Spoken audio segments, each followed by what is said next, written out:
All right. And that should mean we're live, TJ. All right, let's do it. Let's do it. Hopefully this works. We'll continue checking in. But how is are you live on TikTok as well? Yeah, I just went live right now. I realized when I had my headphones in that no one's gonna be able to hear you, and so I took take my headphones off real quick. I That should turn the volume up that is too. also something I thought about the lives, and I wonder if that'll come through at all. But I'm not hearing it so far, so I think we're good. You're not what? Like I guess I wouldn't be hearing it. I wonder if Oh, there'd be a it only feedback really issue. affects the audio. Yeah, with sometimes the sound is weird from my side, but it's not. Is it cool Yeah, so far? it's fine for me. So let me know if anyone in your Oh, chat perfect. All is right, that's great. confused by it. But no, this is wonderful. What do you want to talk about today, TJ? What's been Well, good? did you see there was an attack in Jordan where three U.S. soldiers died yesterday or this morning? I had not seen that yet. No. Yeah. What happened? There was a say what? What happened? I don't know. I don't know all the details yet, but I know that there was a drone attack on a U.S. Installation that was on the border of Jordan and Syria, and it killed three soldiers and wounded 24, 25. And it jumped out at me because I wasn't expecting that. And also, I am positive. I didn't see the exact name of the location, but I'm positive that's where I deployed to like 8 years ago. I'm positive it's the exact same Could spot. have been you. Just the Huh? Could have been you. Yeah, well, but yeah, that was odd to see. So the suspicion is that it's Iranian-backed rebels or something, but we haven't had any confirmation. At least when I last checked a couple hours ago of who did it. So we'll see what goes from there. I don't know. It's odd. All right, we got voices from the left who's joined us here on the YouTube live stream. So welcome. Voices from the left, my man. Yeah, he's saying sup, Love that guy. y'all. We got to get him back on the show at some We point. do. I had him on my channel a few weeks back. Yeah, Uh, we talked about the sub incident and everything and how funny that was, the sub was the or, best. I want or to. how all good these.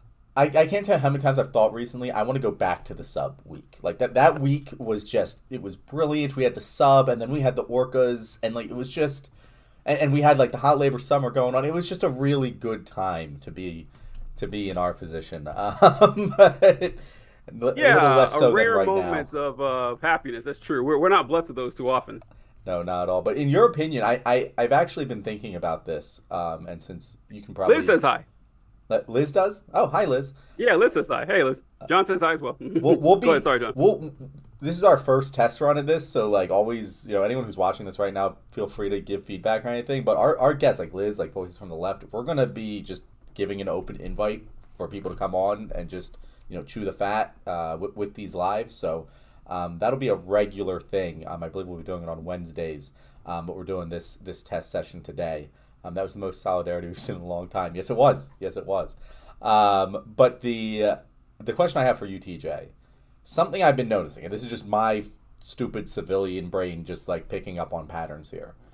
But I'm noticing a lot of these smaller military forces like the Houthis using drones to like normal civilian drones, it seems like, with weapon systems attached, that like they're using them to extreme levels of efficacy. Is this like a change of warfare that we're seeing right now, you think, that allows less well-funded militant groups to have aerial superiority, at least an aerial presence?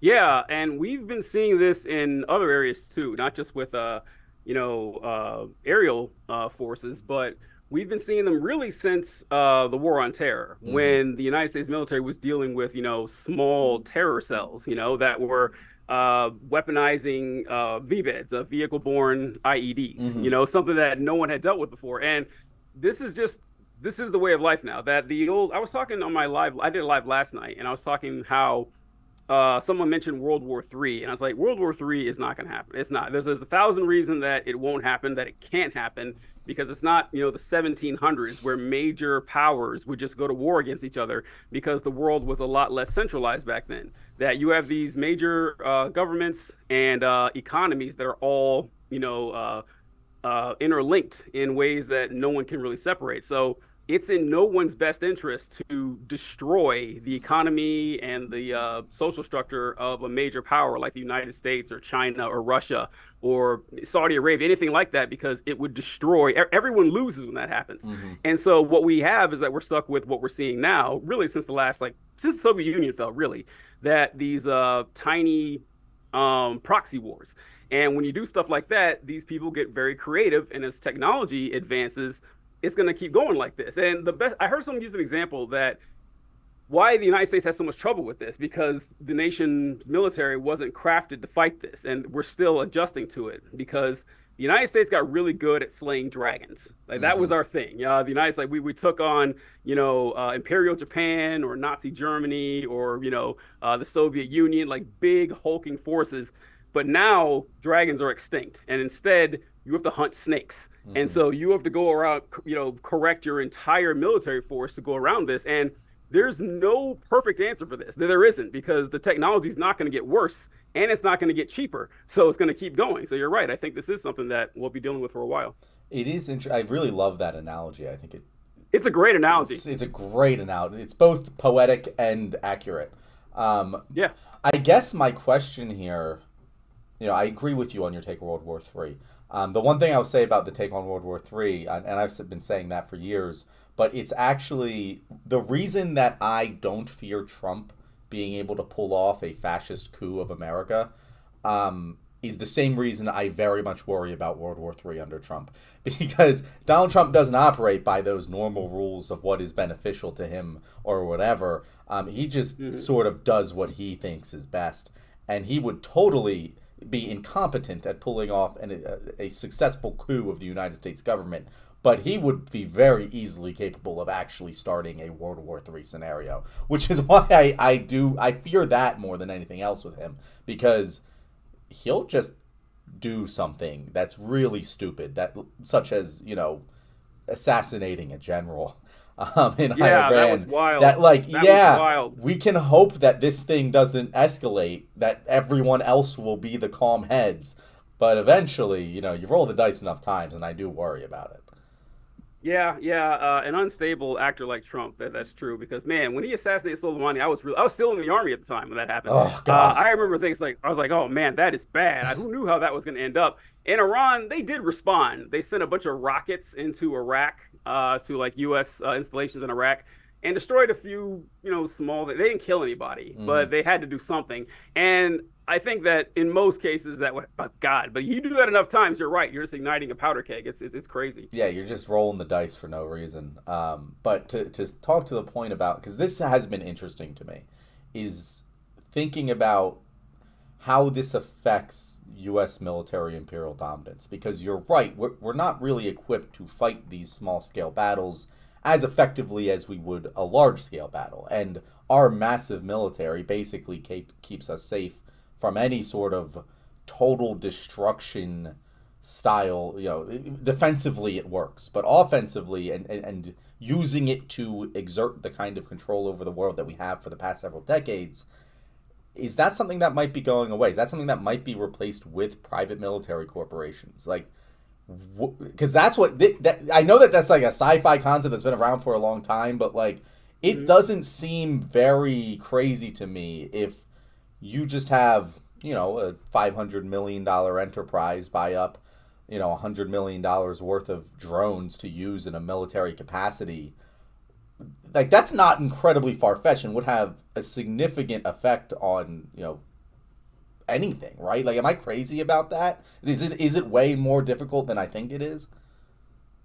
So the United States use of private militaries, they do that, we already do that. And it's they only do it for the very questionable shit. That way the United States government's name is like a little further detached from it.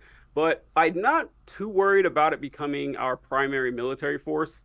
And that's because the United States military, at least as it's set up now, is not so much a militarized fighting force with the goal of world domination or whatever, as much as it is the world's most successful jobs program. It's the only thing keeping even a modicum of stability to the lower working class. And if you think about like how the military operates, there's in the army, at least when I was a recruiter in the army has 150 different jobs. They're called MOSs, military occupational specialties, and most of them are not combat jobs. Now, true, everyone is trained in combat. You have no choice. That's your primary role. But once you do your combat training, you're assigned to be, a finance officer, or uh, personnel or schools or whatever. You have your primary job, and then there's people whose primary job is combat. But it's the one like rung of society you can enter and get a job. No, that's not no matter who you are. Trust me, most people don't qualify, which is weird to think about, but most people actually don't qualify for it. But I think that that's too important for the U.S. the way it's structured now. In the future, that might change, but I don't know. It's just because it's easier. I don't think the government's going to let it go. They're going to find a way. There's a job for like washing clothes. I didn't know this till I was in the army. Like that's an actual MOS that you get to. It's called laundry, shower, and bath specialist. So I always thought when you drop your clothes off, overseas, you're deployed, all covered in sand and everything. You come back a couple of days later and it's washed and it's folded.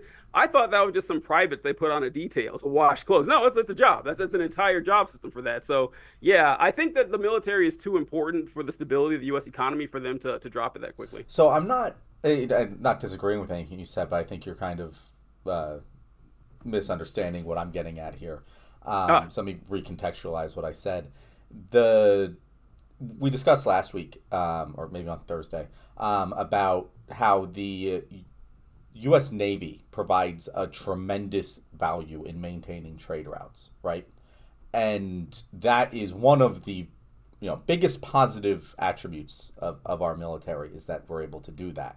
However, if you suddenly are able to shut down a major trade route, and we're not even like we're seeing in the Red Sea right now, the Houthi rebels with relatively minimal funding and minimal technology are able to at least impact things. And so Yeah. what if Jeff Bezos decided he wanted to control the Red Sea? Now, obviously, that might be difficult because that's a really, really big one that would attract the attention of a lot of people. But, maybe some just major trade route in North Africa, whatever it might be, that isn't going to draw the attention of the dragons. I see a world in which we start to have paramilitary fiefdoms outside of the control of the large dragons that aren't able to fight them. That's kind of what is that a realistic possibility, do you think? It'd have to be. This is just like my civilian speculation. Like, well, it could happen, but it would only happen in places that, like you said, the dragons wouldn't care about. Like he could never do in the Red Sea. He'd be taking on the entire planet. But if there was a small route that no one gave a shit about, yeah, I mean, he could do that. I don't see why not. I just don't know how extensive that power could be. It would just terrorize one local neighborhood, kind of like what they do now without the military. They just flex their money to control regions. Like when he tried to get out of paying taxes in New York or something, just kind of, destroy the economy of an entire city or state. But for the paramilitary stuff, yeah, it could happen. It just depends on where. It'd have to be a pretty small scale, I think. Yeah, and I agree with that, but that's the interesting part is that, yeah, I completely agree. It would start on a small scale, it would start in some places, but if that became the norm for operating business in certain areas, especially certain areas that aren't typically cared about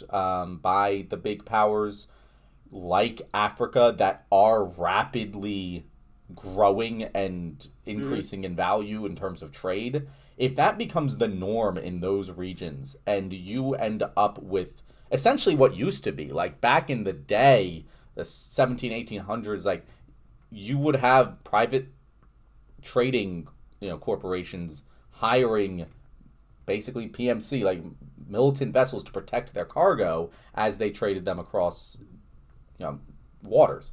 I imagine that we might start to see a resurgence of that. And if that actually happens, you now have a basis of mixing military operations and private enterprise that could get bigger and bigger and bigger, and the dragons might go, oh no, do that. That's good. That's one less thing off of our plate.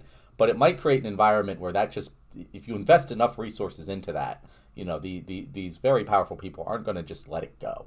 You know what I mean? I just see potential work. Again, I'm just speculating here. This is the kind of interesting discussion to have on live. Yeah, it is. But also got to keep in mind that they kind of already control the dragons in the current state. That, I mean, that's kind of the reason for the military is that, yeah, it's essentially the muscle arm of transnational corporations. So it'd have to be something like very niche, very niche. Like, in fact, we talked about last time about the Houthis and everything, how it's slowing up Amazon. And so the U.S. Navy, boom, they're there to take. Now, the thing with Houthis too is like that is a major international trade route. It's not just Amazon, obviously, but there's a they kind of already do that in major areas, but small areas it definitely could. I'm just struggling to think of an example, and it'd have to be like something that's like extra legal, because if it was legal, they would just get the military. That's true. Them anyway. That's another good point. That'd be pretty interesting. I don't know. I'm just interested to see how that plays out over the course of my life, because it's going to. I think we are starting to see the massive changes, and the concept of what warfare is by the time I'm 80 is going to look completely like it's going to look the way my grandkids are going to look at warfare. When I was a kid, Desert Storm and shit. Like they're going to look at that like I look at World War I trench warfare. Like it's interesting to see how this sort of thing evolves, but it never feels like it's evolving at the time. Yeah, it's like it's the frog boiling in the water thing. And I remember talking to a guy, man, this must have been like 2010, and he was in the Air Force and he was a pilot. And back then I was like, man, I can't believe we have as many pilots as we do. Like I really can't. I just thought by now most of it would be, just computer operated. Like why not? I mean, you don't got to worry about the G forces, blacking out the pilots. You don't have to worry about them dying. Like when I was, in Jordan with that point, we had a pilot that died. I remember that was and we had like the funeral and everything, all that. But I'm surprised that it's not just more computerized stuff, and that's only going to continue more and more, right? People don't lose the stomach for hearing news that military members have died. They don't like that. And if you could, get the goals accomplished without costing, any human lives, of course you're going to do it. So yeah, warfare is going to change, and the days of Saving Private Ryan they're going to be long behind us. It is crazy to think about how much that changed. I see we have 3 viewers now on YouTube, so thank you guys for watching. If you guys folks. If you guys want us to talk about something, just let us know in the comments, and we'll talk about it. This is very much a open forum for us to just discuss whatever. So TJ, go ahead. Oh, I saw a comment someone put up here. It's like, did you hear what this was a while ago Nancy Pelosi said about wanting a ceasefire? I remember, did you see that, John? I remember seeing a clip on that, but I can't remember what she said. But I think she said that asking for a ceasefire is un-American. Yeah, I think that's what she. I saw a tweet referencing what she said. Let me look it up because the tweet that I saw referencing it said that Nancy Pelosi was saying that people calling for a ceasefire are Russian. Agents. Is it Russian? Okay. But I don't know if that's true. That's just what the tweet I said was. So let me just look that up. Pelosi urges FBI probe of Gaza ceasefire protests in the U.S. suggests Russian links. So people protesting for ceasefire, they're Russians. They're Russian agents. Classic breeding ground. The Russians. Hold on. I want to contextualize what this means. The people protesting for a ceasefire are Russian agents, which would ostensibly mean that the Russia wants a ceasefire, and America doesn't want a ceasefire. Doesn't want it. and it is un-American to want a ceasefire. Like it's just saying it out loud, right? It's weird. That's weird. Yeah, God, I always kind of recoil at the Russian asset thing because I rolled my eyes a lot with hyper fixation people had on Russia with Donald Trump and everything. And look, a good bit of it was true that, the Russians were trying to interfere. They love the word meddle. They kept using that was like the standard word. They're meddling with our election. And so I was like, yeah, of course they were. I mean, this is what major powers do, and they've done this for centuries. This isn't news. I don't know why everyone's acting like and the meddling that they talked about was honestly not even all that impressive. Like it boiled down to a lot of like, they spent 100 grand on Facebook ads or something. It's like, okay, people, this is not. I'm not losing my mind over this shit. And yeah, Trump did have, he did have like land deals in Russia and everything. But the weird xenophobia that came out of that, or people were like, "Oh, Russians are bad." I was like, "Ah, come on, this is it's odd how much you focus on that." But anyway, so I kind of recoil, like it's my instant reaction. But then I remember Hillary Clinton was talking about Tulsi Gabbard, and she said, "Look, Tulsi Gabbard isn't even a Democrat; she's a Russian plant or something." I was like, "Ah, whatever." Fast forward, I was like, "Oh my God, Hillary was onto something there." Like Hillary Clinton, yeah, she didn't completely miss it with Tulsi Gabbard. But yeah, it's weird when people just default to like, especially when something's the right decision. This is the right thing to do. The Russians must be up to it. It's like, God, it's like even blaming the Russians like for Trump or whatever. It's like fine, but the Russians didn't make Americans racist. Like they were racist long before the Russians came along. The Russians didn't convince Americans to like go against migrants or black people or Muslims. Like it's just no. Sometimes just us, folks. Sometimes just us. It always blows my mind in these discussions because like it assumes an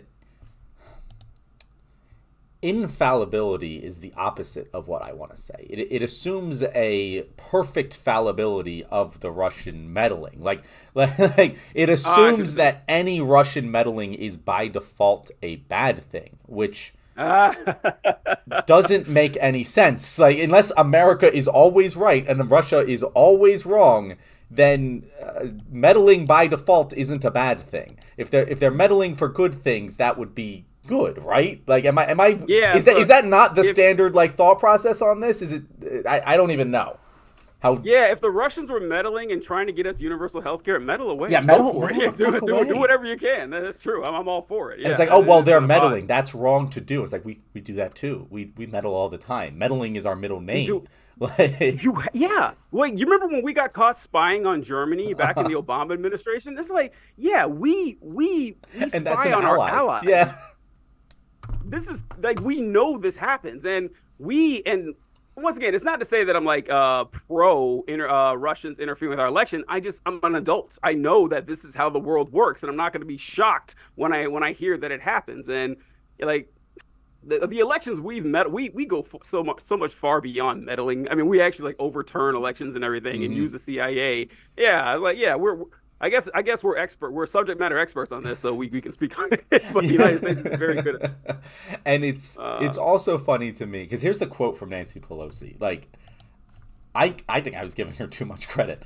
The quote from her is, "For them to call for a ceasefire is Mr. Putin's message. Mr. Putin's message. Make no mistake, this is directly connected to what he, Russian President Vladimir Putin, would like to see.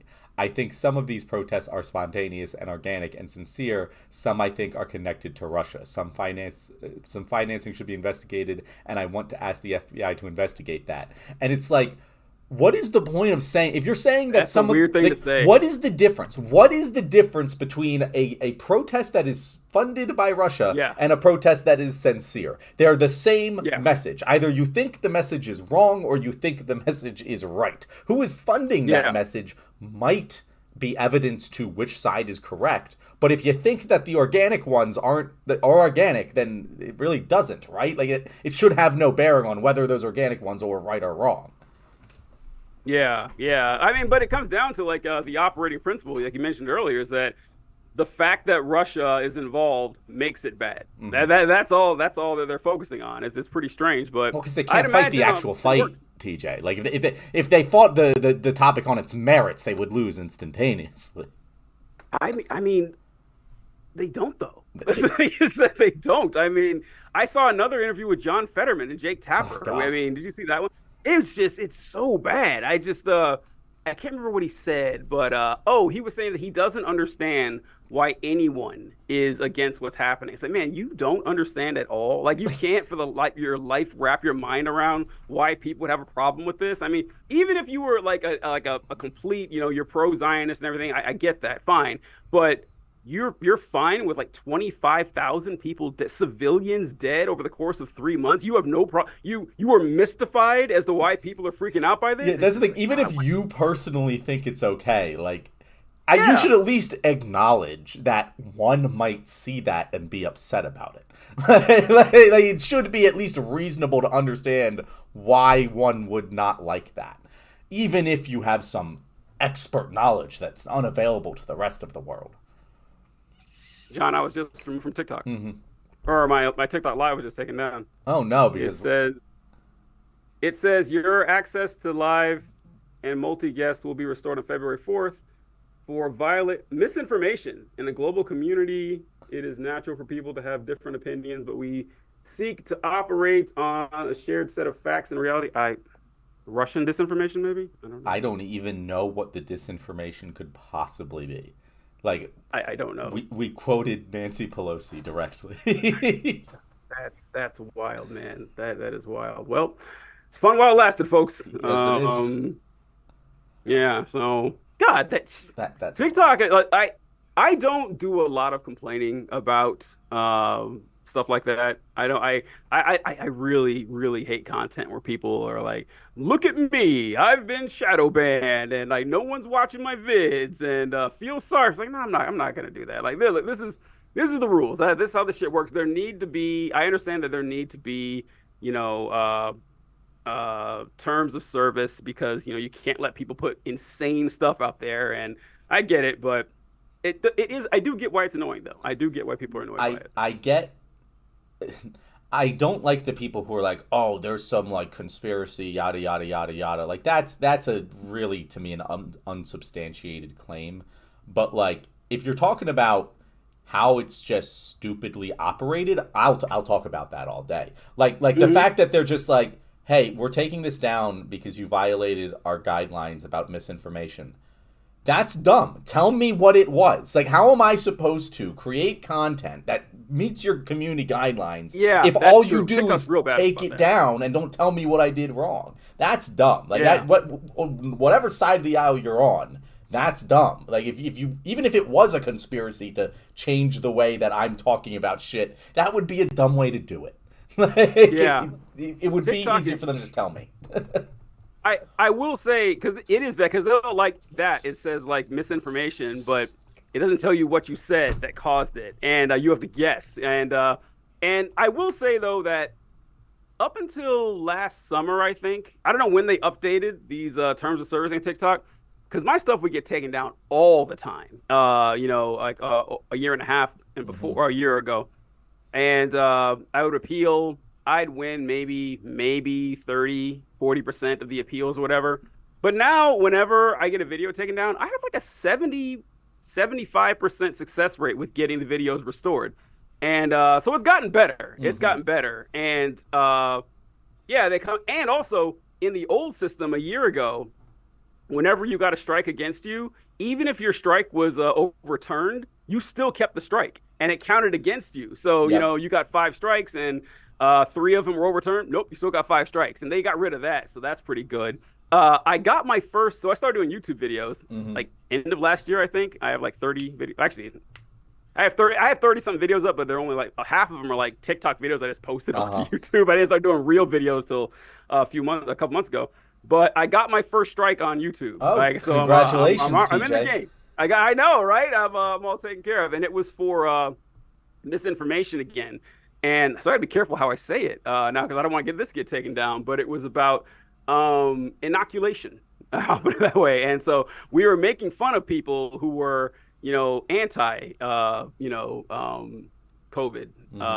And we were making fun of them because they were saying how they didn't work and stuff like that. And it gave me a strike.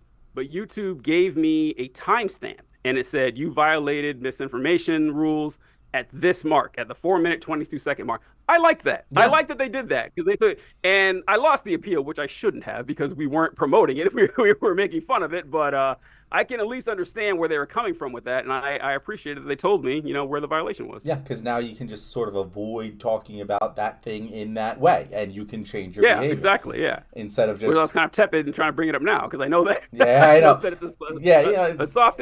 We can just that's the other thing though. Like, there's so many big platforms that do these things regularly and actually spread misinformation.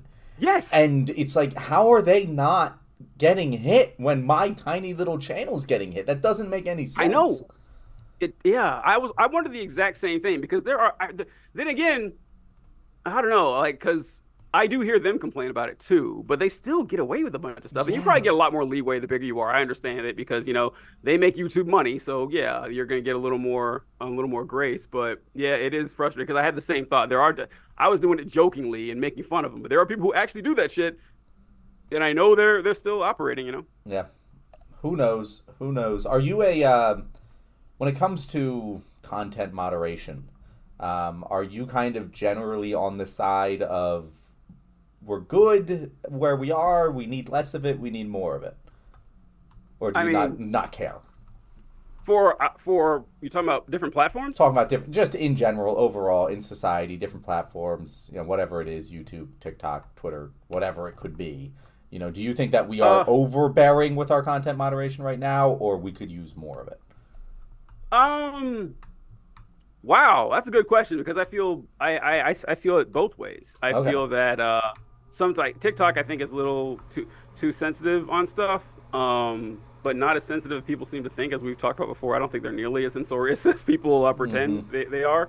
Uh, but then I'll run across like just there is a lot of straight up white supremacist shit all over TikTok. Like, it is wild. It's so common, and I'll report comments or whatever. I don't think I've gotten one comment successfully reported. Like stuff that's just straight up, Nazi dog whistle shit. Not even dog whistle shit. Straight And up TikTok's Nazi like, shit. nobody Yeah. was found. I'm like, geez, really? Really? So yeah, it's I do kind of feel it both ways because TikTok does, take stuff down, and if they were just a little more clear about what the violation was, I won't think I'd have that big as much of a problem with it. But just saying bullying and harassment, like, okay, well, what did I say? Like, what did I say was bullying? I had to kind of figure it out over time. I was telling you and I think it was Liz, we were talking about it, Uh-huh. that you can't talk about the KKK that much. They will because just mention them too many times, we'll get your video, taken down. That one I've noticed, and stuff that you write, they will, hide the Mm-hmm. comment or something like that. But stuff that you say, they're a lot less strict than people would imagine. Yeah, they really are. I guess that would segue quite nicely into a very closely related topic, which instead of content moderation, deplatforming in general. I've had Mhm. some takes I've been cooking up about it, but what is your stance on the whole, like, does deplatforming work? Should we deplatform, or should we talk and engage? I mean, yeah, some people definitely don't need a platform. Like, Uh, I think yeah. I mean, because and once again, like it's up to the company that's publishing the material. They have every right to say, yeah, I'm not going to do this, and I don't think you should be forced to. If you're not comfortable with someone putting forth an opinion that makes your brand look bad, yeah, no, I don't feel like anyone has but they don't have the obligation to do so. But even philosophically, I don't think they have an obligation to do so. And deplatforming does work, like it does. Alex Jones had a lot more influence, 5 years ago than he does now, and it's a lot harder for him now because it's hard. Even deplatforming that's not even deplatforming, like Tucker Carlson, for example. You never see Tucker Carlson anymore. that Tucker one Carlson worked. was That you one you worked. you see he was a staple of political discourse all the time because of his platform at Fox. Now he still has a platform at Twitter. No one cares. Hmm. So yeah, deplatform definitely is effective. He's less popular now than I would have guessed. I still thought he would have had a bigger following, but no, like no one knows anything going Tucker Carlson anymore. Yeah. So yeah, Phyllis. Oh, go ahead. No, I was just going to agree with you. Like, I think that I thought Tucker Carlson was going to land on his feet and be perfectly I did fine. too. And if anything, it was a mistake by Fox News to do that. But I'm shocked. I was wrong about that one. That's for sure. Same thing happened with Bill O'Reilly because like Bill O'Reilly and Tucker were in their primes, Fox's biggest draw. Hmm. They were massive, and then when they left Fox, gone, nothing. Like you never heard anything from them. These tiny little shows with little niche audiences, but it turns out the platform was what was amplifying, their reach. So yeah, deplatforming does work. And a lot of people say it doesn't. Yeah, I think we have plenty of examples. It absolutely does. It reminds me of the torture conversation years ago. I remember people talking about torture and how torture is immoral. We shouldn't do it. I agree. But a lot of times they would say torture doesn't work. I was like, Yeah, it does. Yeah, yes, it does. And they would always say that, well, if you, it's like Reservoir Dogs. Whenever the guy is attacking Hmm. the cop's ear and everything, and he's like, if you beat this guy enough, he'll tell you anything you want to hear. It's like, okay, that's true, but then you check it, and if it's incorrect, then you go back to work, and then it will work. It's like it's kind of like you just lack imagination if you think that it won't work. Like, yeah, it will, but the reason that it's wrong isn't because it doesn't work, it's because it is immoral. Like that. That's why. Yeah, it's so. I won't get into torture because I know nothing about torture, besides having to deal with the TikTok terms and regulations. But Heyo. the I think that deplatforming can work. I'm not so certain that it is a all-encompassing strategy, because I agree with people like Tucker and Bill O'Reilly. Although I was under the impression that Bill just kind of sailed off into the sunset. I didn't realize he He still has a tried. show. He has a show, but I didn't realize Tucker clearly is trying to claw that power back. It seemed like Bill O'Reilly just kind of was like, okay, I'm just going to do things on my own terms and do what I want to do and not really worry about it because I'm a multimillionaire and I'm old. But I could be wrong about that. I'm not personal friends with Bill O'Reilly. But my counterpoint to the deplatforming works. I am of the opinion right now that I think that deplatforming Donald Trump and taking him off Twitter was strategically a massive mistake, because his base just followed him to another platform and he got more fashy, and we as a society aren't noticing it. Because he's stating straight up, like, I'm going to be a dictator. I can assassinate my political opponents as long as I'm the president. Like, he's saying these things out loud and in public, but because he isn't saying them on the mainstream platforms, they're not getting hurt. And this is why I think that, like, this whole election discourse right now is useless, because once Donald Trump gets up in front of a live microphone in a debate and says that he's going to be a fascist dictator, it's not going to go well for him. Right. But if he had been saying these things on Twitter this whole time, I don't think that polling would be what it is right now. I think that there would be a much larger general consensus of just how dangerous this guy is. That isn't happening because we aren't seeing him. I don't know, because I mean, after January 6th, I don't think there's any surprises from Trump. I really don't. I mean, he was on Twitter up until that day or a couple days afterward, and if you saw Trump during that time, you knew what this guy was. I mean, my opinion of Trump isn't that he's more fashy now. Like, I don't think he is. I think he's exactly the same guy he was, 3 years ago. Yeah, I don't know. It's hard to say, but the audience is smaller, but it is more rabid.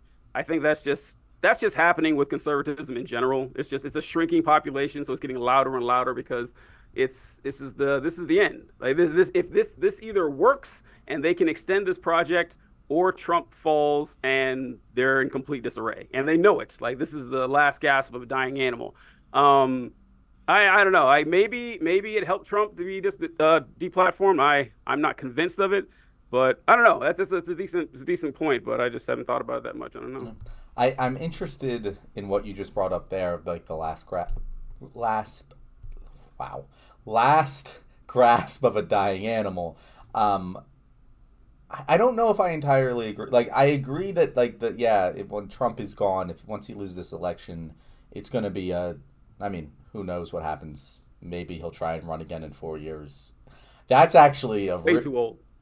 He's be 81. He's too old now, TJ. Like, do you think the Trump supporters are, like, really taking these things into account? Like, they're going to be the same people. If Trump loses 2 elections in a row, I can't imagine the base still going for it. They're going to know this isn't going to work. And I don't know, maybe I'm overestimating it, but I can't imagine them doing this 3 straight times. I just can't. Sorry, go ahead. I agree. I agree with that in my brain and the way I see the world. Yeah, but, true. I can't necessarily speak for the people who vote for Donald Trump because they're already irrational. Yeah, true. But let's say what most likely happens. Donald Trump loses, and the Republican Party learns its lesson from that. I'm not so sure that like destroys conservatism. Like I feel like conservatism, at least hyper conservatism, of the kind we're talking about, is rising. I think that we're getting more horseshoed as a society, and I think that Donald Trump dying would just create a power vacuum more so than it would destroy a movement. Um, I don't know. Maybe I'm wrong, but Who that's kind of how I see it. who who would you like? The reason that conservatism was it was already dying. I mean, it still is. I mean, literally, as in like every single year, there are fewer conservative voters than non-conservative voters, just because the older people are dying, and they're not being replaced by a massive block of conservatives because young people. Geez, the last election was crazy. The stats on this that people like below 30 were like 70% blue. I mean, Hmm. wild numbers. And my generation, like millennials, are not getting more conservative as we get older. Like we're actually becoming, more liberal. So like the numbers just aren't in their favor on that. Young men are going right at a quicker rate, but it's not enough of them to replace the ones that are dying. And they're already a minority of the population. Like they rely on minoritarian rule. And where are they going with this? Also, the other important thing is that conservatism was already kind of dying out, and before Trump. And think of they ran John McCain, Mitt Romney, who by today's standards, yeah, they were a little more moderate than the Trump people, but that's because that was all that was left of the conservative movement. Like the rabid right wingers, where like the Sarah Palin wing wasn't doing well until Donald Trump came along, who was a very unique character in American history. That he has the celebrity and the wealth and the charisma to bring people over to these insane conspiratorial views. And when he's gone, like you said, there's going to be a power vacuum. Who's going to fill it? You would need someone like Donald Trump to continue this project, and I don't see one coming. Then again, I didn't see Trump coming, so fair point enough. But it's just like someone like Trump is going to be so rare that it's going to be pretty difficult to carry that mantle. And the Republican donors don't want it. The people who have the money and the influence in the Republican Party don't want it. They want a Nikki Haley. They want someone who's who has like Trump-like qualities, but isn't quite as insane. And so not as appealing to the public, which was DeSantis's problem. But they want someone more like the Mitt Romney style, the Nikki Haley style, even the Chris Christie style. So that's what I'm saying. Like I think that this project of like far right extremism is going to be there. They're not all going to evaporate after this election if Trump loses, but I don't see who they're going to rally around to have like a major influence in national power. So I agree with you that I don't see who they're going to rally around, but Mm-hmm. also, I'm not that old. I've been doing this for too long, but I do feel like that's just a repeated cycle after every lost election. Like every time a party loses an election, they're like, "Oh, well, who's going to be the champion next? All of these guys suck. Who's it going to be?" And then eventually there's a champion because there always is. Yeah. And so like I guess what I'm really thinking of here is that your statements on the deplatforming and on Donald Trump seem to be in opposition to each other, because if Donald Trump is the platform, if Donald Trump Mm-hmm. is the special sauce that's making this all work, then Mm-hmm. deplatforming him doesn't matter. He's the special sauce. But is it that, or is it that the party coalesced around him and gave him the power and now can't take it back? But once it is taken backable, it can just be transferred to whoever the next champion is. I do think that Donald Trump has a lot of unique qualities, but I don't think that, oh, people who were rabid Donald Trump MAGA people are suddenly going to be like, oh, no, Chris Christie, he's my guy. Mitt Romney, he's my guy. Like, I don't think that's going to happen. Like, No, those people are going to stay the it's same. not. It's not. And But a lot of them are going to the die. But yes, and but champions like Trump are generational. They're rare.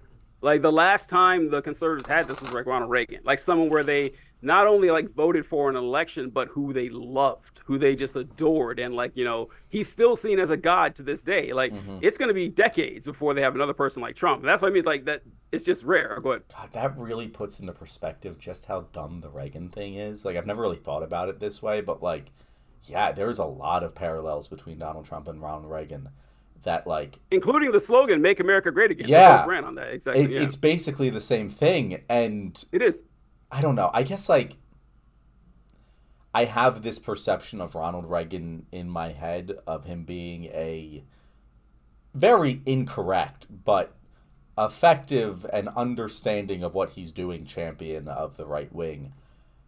But maybe that wasn't really like maybe he was just as much as of a dunce, if not as much of a clown as Donald Trump, and like that's just what it was like in the '80s. I really don't know, but that They does change they my perspective of what Ronald Reagan might have been. Gore Vidal talked about this with Reagan. Is that the Republicans? The Republicans, they had the whole thing with Nixon, and then Nixon resigned. Ford was president for like what's it called? It's the stagflation, and we had the Iranian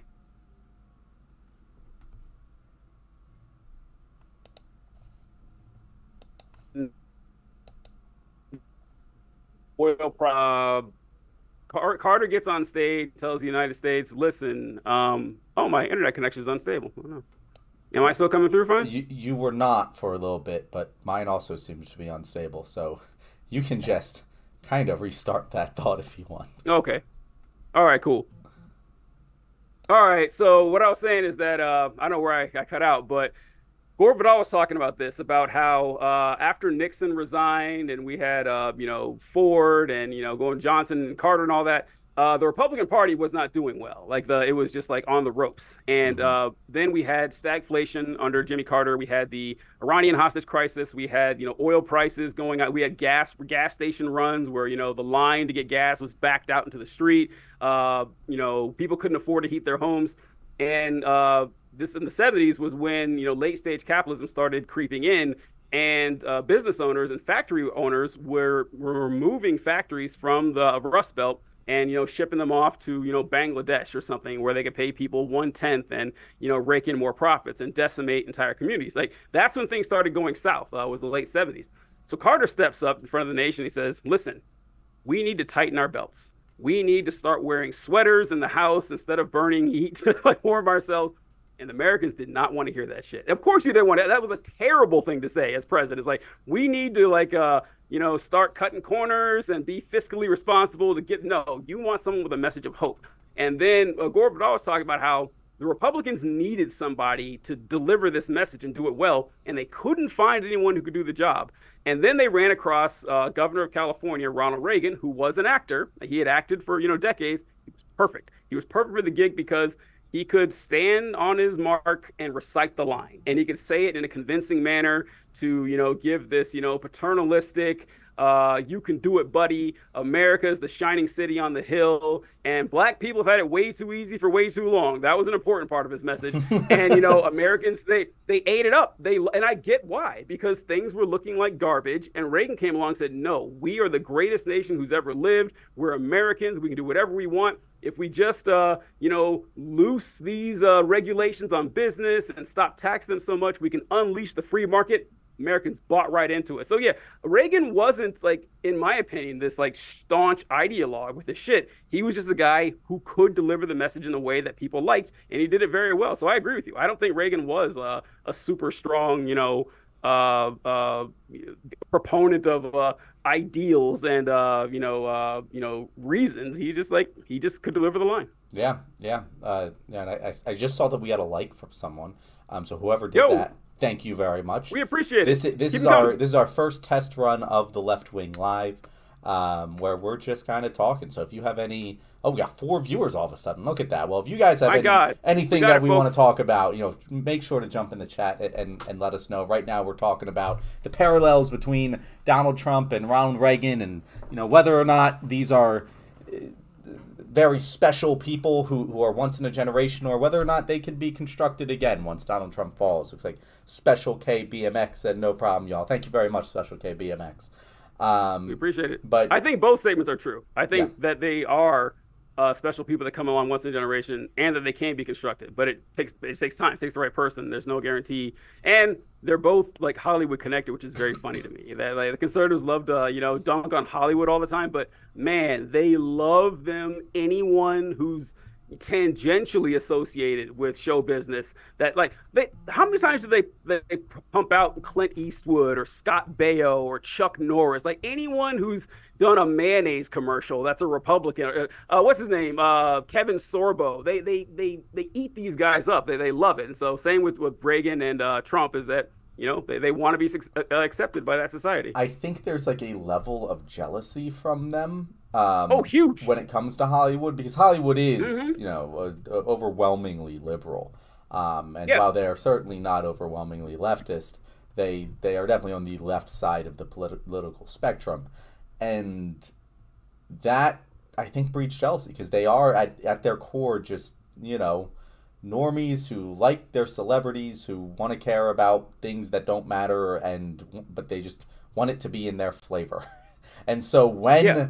the couple of Republicans in Hollywood and conservatives appear, they get very consolidated support. They have a very high target share because there's just so few of them.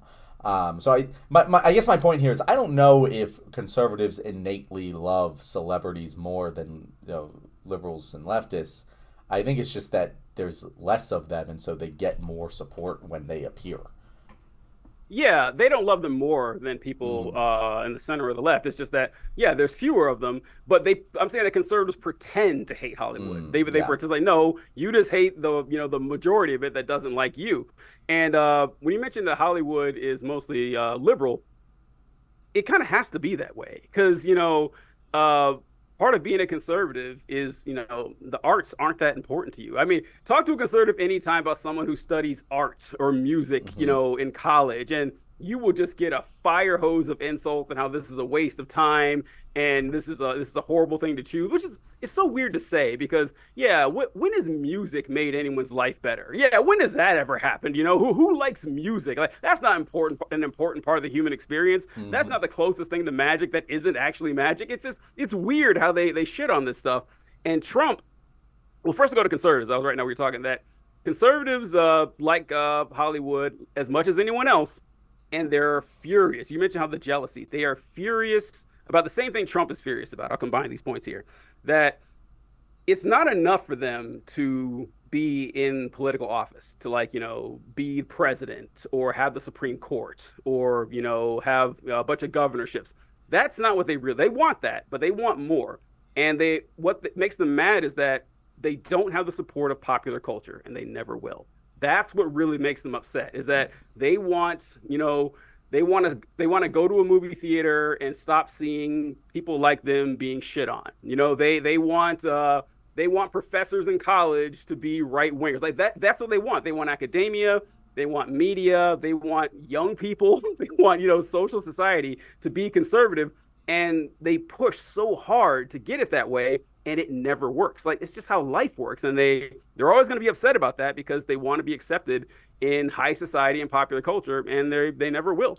It's funny. I know that this is because we're talking about a very large group of people who have different views on things, but I think it's very funny that that is definitely true, that like they recognize that they're being shit on in popular culture. And at the same time, there's a lot of them who also watch popular culture and think they aren't. They think Homelander's the good guy. Too dumb. Like, I know those are two different people and two different conservatives, but it's very funny that they both exist simultaneously. So, I watched the video on TikTok either last night or this morning. And are you familiar with the show All in the Family with Archie Bunker? Yeah, of course. So as a kid, I remember seeing on Nick at Night episodes of All in the Family, and I never really liked it because I didn't understand what was going on with the show. That what was his name? Ashley, I can't remember the guy that played Archie Bunker. Oh God, he's the guy that's in Modern Family now. Right? I'm thinking of the He's right still thing. alive? His name's Ashley something. Let's see. Oh no, I'm sorry. I'm thinking of someone. Carol. I'm thinking of someone else. Carol O'Connell. Yeah. Carol O'Connor. That's his name, not Ashley, but it was a girl's name. I know what I was thinking, Uh-huh. but Carol O'Connor. But anyway, Archie Bunker was just a sexist and a racist and just like a super unpleasant guy.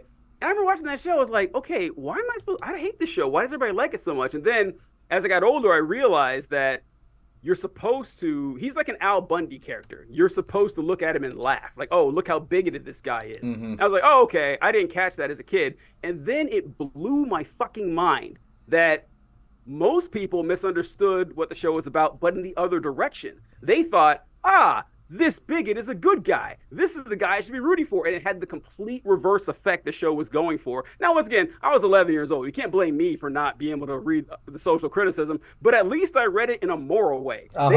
Apparently, most Americans saw it in a complete opposite way. Like, oh, yeah, this is the guy we should be worshiping.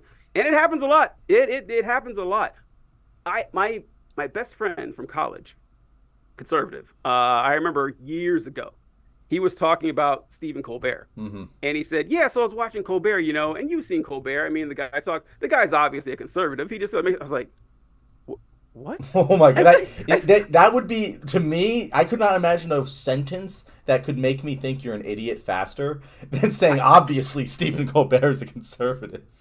A lot of conservatives thought that. A lot of them thought he's a conservative and he's just having a good old time because like they have terrible, media criticism skills. They're very bad at it. But it's just kind of the way conservative thinking works. Like they're very surface level. Mm-hmm. They don't go a step further than what's presented to you, which is why things like, hey, of course there's only two genders. Why that works because on the surface that seems absolutely true. So they don't dig into it any further. And although I will say, I've heard a lot of jokes and everything about people saying Homelander is the good. I've actually never seen anyone I have. say that you have. That's yeah. incredible. I've had conversations. Now, are they saying it because like they're open fascists or they're just like regular people? It's like, oh, we see, because if you were a fascist, yeah, you would think Homelander was a good guy, but like a standard conservative thing because he's like he's the whole show is written about getting Homelander. Like, why would you think he's the good guy? Okay, so like the argument is that Homelander is being set up as a he was right all along style situation, like that they're gonna flip the script and be like, oh no, Homelander was right all along. He's gonna take over the world and it's gonna be a better place. Like that's what they think the final end message of the show is going to be. That the ones that are at least engaging with the show and like analyzing it to some degree aren't thinking that currently Homelander is the protagonist of the show. What they're saying is similar to Seven. Where have you seen Seven? Yeah. And it's like, oh yeah, like you would never argue that Kevin Spacey was the good guy in Seven. But the ending of Seven kind of says that he was right at the very least. He was right, and that is what they think is going to happen. Okay, which is obviously not. But yeah, right, yeah. If they see him as Kevin Spacey in Seven, which is funny because there's the Seven and The Boy is a good example. But that's interesting. Okay, I hadn't thought about it that way, but. Special K. I want to say what Special K just said. He said Homelander isn't fascist, more of a totalitarian in a broader sense, and I agree with that because the difference between like totalitarianism and fascism is like fascism very much is about the group, the in group, and everyone else being the bad group and creating a hierarchy, whereas totalitarianism is more about just like there is a king and what he says goes, and I would argue that Homelander is both in the sense that he definitely thinks that there is a master race. It's just that he does. Yeah. He is the master race. Like he's Magneto, like that. And I would say Magneto is a fascist. Well, at least Magneto could like argue that his group was being persecuted. Yeah. And Homelander cannot make that argument at all. And what's funny about the master race thing because I love the addition of Stormfront in season 2. Uh-huh. I thought she was a great character. One of my favorite moments in the whole series is when Stormfront is talking to Ryan, and she's saying, "Listen, there's people who are trying to punish us because of the color of our skin, and that's not cool. Like the world is being unfair to white people, and we need to, band together, right?" And Homelander's like, what the fuck? Like, you see Homelander's face the entire time. He's like, what the hell is she talking? He is baffled. Like, his mind is blown at what she's saying. And it is funny because, yeah, Homelander does believe in a superior race, but Homelander couldn't give a shit about something like skin color. Like, it just like he never would consider something like that because superpowers are what's important. Like, who cares what color your skin is? But that's, and Homelander's like, why are you focusing on this trivial stuff about skin? It was just a very funny scene to watch two different supremacists from two different angles, and watching Homelander's like, yeah, this bitch is crazy. What is she talking about? I think that The Boys has such a very well nuanced political take. Because that is so true, and that is such a great example of how fascists coalesce even if they don't agree about Yeah. what the master race is, but they will support anyone who is advocating for a power dynamic where a master race should take control because they're ideologically consistent. They just kind of disagree about the details, and that's, when a lot of people die. But like until that disagreement is brought to fruition, Yeah, exactly. they'll ally with each other, and that's why I would say that Homelander is a fascist because he agrees with all of the structural implementations that Stormfront would want to present, but would just disagree about who should be on top. And Yeah. and what I really like is that the show also just fucking obliterates liberal Democrats. Like Newman is, I don't know.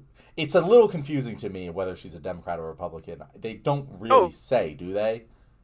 Okay, definitely. I think it's supposed to be AOC. Actually, that's my So guess. I also Supposed to thought be. that, but then she's on the VP ticket for the conservative president, right? Or was Yeah, yeah? yeah. So it's Well, they don't break it down like by party. exactly Like, guess how exactly. they act. So it's like, it's TV world where they just kind of blend shit together. So yeah, Hallow just commented, "This is making a lot of sense." Hey, we can do that. We can talk. We could make a recurring The Boys political analysis segment if we wanted to. I would be so down for that.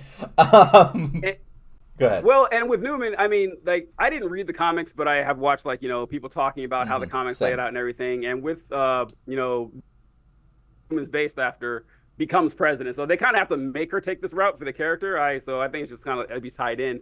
But another thing with the boys is I did a video a long time ago, and I mentioned how Homelander is obviously Donald Trump, like, hit you over the head, ham-fisted, obvious Donald Trump. I mean, he says like direct quotes from Trump, like "only I can save you" Uh-huh. and stuff like that. There's like 5 or 6 direct lines. Even the taco bowls. There was a scene where he had like taco bowls he was handing out. It was all just Trump shit. And a lot of people commented, The Boys is like a 20-year-old comic.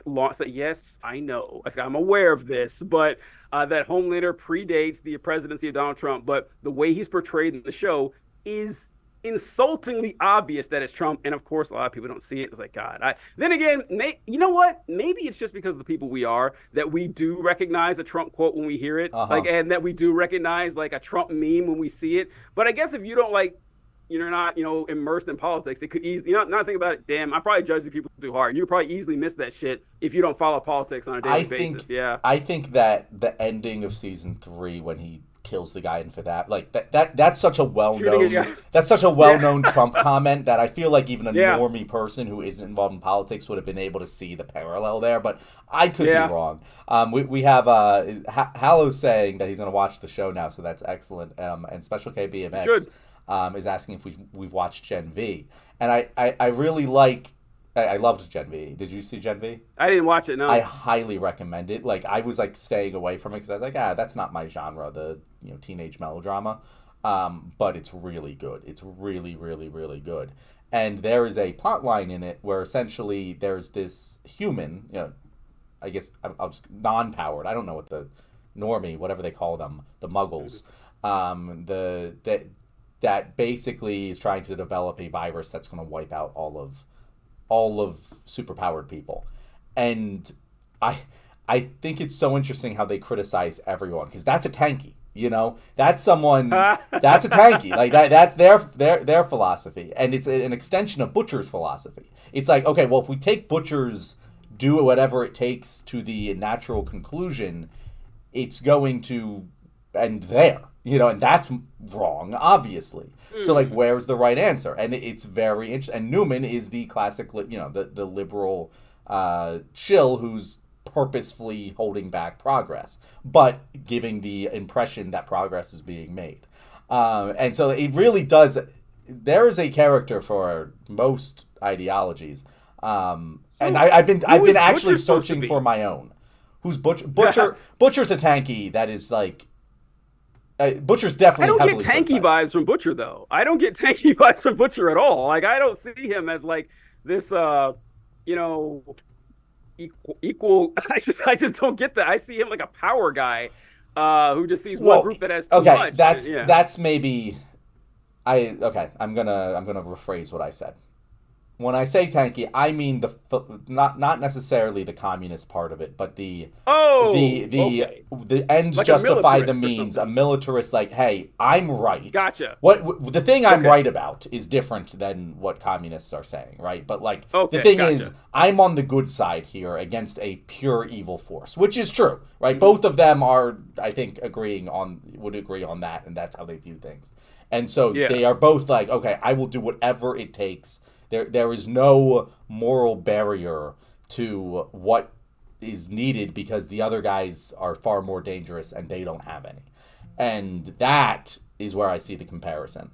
Um, but that's where it kind of falls off. But I do think that it does criticize everyone, and really, I wouldn't say that it has a right answer in mind right now. I don't know if you think otherwise. I think that it criticizes the right a lot more. I just think from what I get, because like it makes fun of like liberalism and everything because of like the transparent inauthenticity of like the queer community stuff and the marketing. They go after that. But I don't see a lot of like harsh criticism against like left. Then again, there is no left wing power structure in the country, so what would there be to criticize from that side? But and knowing the showrunner Eric Kripke, like his work, like what he said and stuff in the past, he's nowhere near on the right. So like if the criticism is heavier one way, it's definitely toward the right. By the fact that the main antagonist is a solid guy on the right. So yeah, Mm-hmm. that's what I guess. Yeah, we'll see what happens. I need to be wrapping this up now, TJ. It's been about an hour here, but Hallow's asking, Great is first saying that run. he should join these more, and I agree with him. Hallow, we would love to see you here every single time. Also, Special K and the two other people, voices from the left, of course, and there's a mystery third person in our audience right now, fourth person. So, definitely, we'll be doing these on Wednesdays at 6 o'clock. I believe is what we agreed on, right, TJ? We still good for that? Yep. So make sure to join us this Wednesday at 6 Eastern Time. Once I get off of work, I'll be hopping on here, and me and TJ will be talking some more. So if you're interested, definitely, we would love to see more of you. TJ, any last words? Thanks for joining us, folks. Yep. It was good. That was our inaugural run. It was pretty good, and I look forward to more. Awesome. Awesome. See you later, TJ, and thank you guys for